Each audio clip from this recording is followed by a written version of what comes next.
तर मुंबई गोवा राष्ट्रीय महामार्गावर भूसंपादनाचा मोबदला घेतल्यानंतरही काही जणांनी पुन्हा अतिक्रमण केल्याचं उघडकीस आलंय।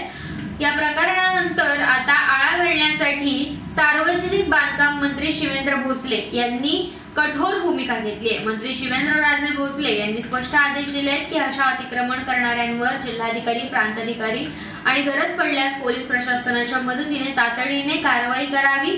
राष्ट्रीय महामार्गाच्या कामांमध्ये अडथळा निर्माण करणाऱ्या आणि भूसंपादनाचा मोबदला घेऊनही पुन्हा जागा बळकावणाऱ्यांविरोधात कठोर प्रशासकीय पावले उचलण्यात येणार असल्याचे त्यांनी सांगितले। राज्य सरकारकडून महामार्गाच्या कामांना गती देण्यासाठी प्रयत्न सुरू असताना काही जण हेतुपुरस्सर अडथळे निर्माण करत आहेत, त्यामुळे अशा प्रकारांवरती नियंत्रण आणण्यासाठी प्रशासनाने ठोस पावले उचलावीत असे निर्देश मंत्री शिवेंद्रराजे भोसले यांनी दिले।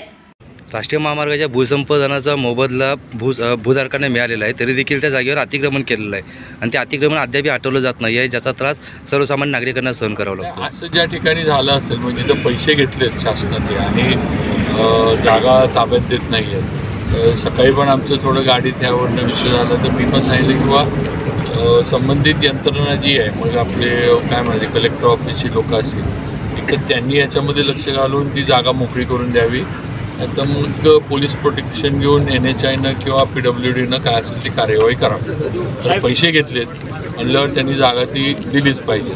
पैसे दिले नसते शासनानं किंवा NHIनं तर तक्रार आपण मान्य करू शकतो, पण पैसे घेऊन पण जागा ताब्यात द्यायची नाही म्हणल्यावर हा गैरप्रकारच आहे एका दृष्टीनं।